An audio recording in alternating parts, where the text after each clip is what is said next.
شروع اللہ کا نام لے کر جو بڑا مہربان نہایت رحم والا ہے۔ اے پیغمبر صلی اللہ علیہ وآلہ وسلم، جو چیز اللہ نے تمہارے لیے جائز کی ہے تم اس سے کنارہ کشی کیوں کرتے ہو؟ کیا اس سے اپنی بیویوں کی خوشنودی چاہتے ہو؟ اور اللہ بخشنے والا ہے، مہربان ہے۔ اللہ نے تم لوگوں کے لیے تمہاری قسموں کا کفارہ مقرر کر دیا ہے، اور اللہ ہی تمہارا کارساز ہے، اور وہ دانا ہے، حکمت والا ہے۔ اور یاد کرو جب پیغمبر صلی اللہ علیہ وآلہ وسلم نے اپنی ایک بیوی سے ایک بھید کی بات کہی تو اس نے دوسری کو بتا دی، پھر جب اس نے اس کو ظاہر کر دیا اور اللہ نے اس حال سے پیغمبر صلی اللہ علیہ وآلہ وسلم کو آگاہ کر دیا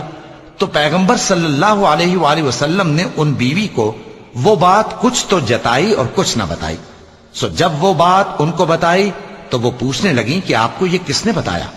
فرمایا کہ مجھے اس نے بتایا ہے جو سب کچھ جاننے والا ہے، خبردار ہے۔ اگر تم دونوں اللہ کے آگے توبہ کرو تو بہتر ہے، کیونکہ تمہارے دل مائل ہو ہی گئے ہیں، اور اگر پیغمبر صلی اللہ علیہ وآلہ وسلم کے خلاف باہم اعانت کرو گی تو اللہ اور جبریل اور نیک کردار مسلمان ان کے حامی اور دوستدار ہیں، اور ان کے علاوہ سب فرشتے بھی مددگار ہیں۔ اے ازواج نبی، اگر پیغمبر صلی اللہ علیہ وآلہ وسلم تم کو طلاق دے دیں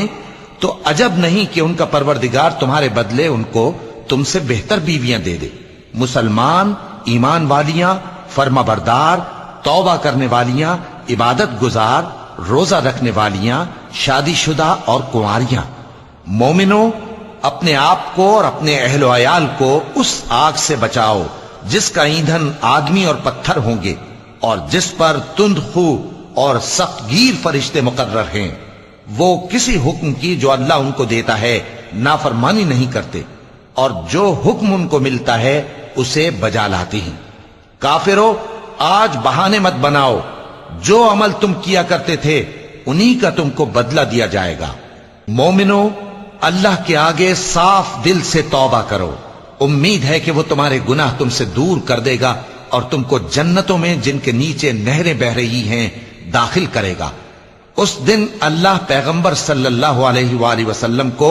اور ان لوگوں کو جو ان کے ساتھ ایمان لائے ہیں رسوا نہیں کرے گا،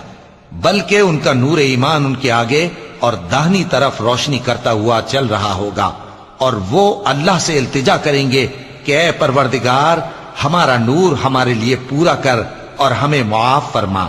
بے شک اللہ ہر چیز پر قادر ہے۔ اے پیغمبر صلی اللہ علیہ وآلہ وسلم، کافروں اور منافقوں سے جہاد کرو اور ان پر سختی کرو، اور ان کا ٹھکانہ دوزخ ہے اور وہ بہت بری جگہ ہے۔ اللہ نے کافروں کے لیے نوح کی بیوی اور لوط کی بیوی کی مثال بیان فرمائی ہے۔ یہ دونوں ہمارے دو نیک بندوں کے گھر میں تھیں، اور دونوں نے ان سے خیانت کی تو وہ اللہ کے مقابلے میں ان عورتوں کے کچھ بھی کام نہ آئے، اور ان کو حکم دیا گیا کہ دوسرے داخل ہونے والوں کے ساتھ تم بھی دوزخ میں داخل ہو جاؤ۔ اور مومنوں کے لیے ایک مثال تو فرعون کی بیوی کی بیان فرمائی کہ اس نے اللہ سے التجا کی کہ اے میرے پروردگار، میرے لیے بہشت میں اپنے پاس ایک گھر بنا اور مجھے فرعون اور اس کے عمل سے نجات بخش اور ظالم لوگوں سے مجھ کو چھڑا لے۔ اور دوسری مثال عمران کی بیٹی مریم کی، جنہوں نے اپنی عزت و ناموس کو محفوظ رکھا تو ہم نے اس میں اپنی روح پھونک دی،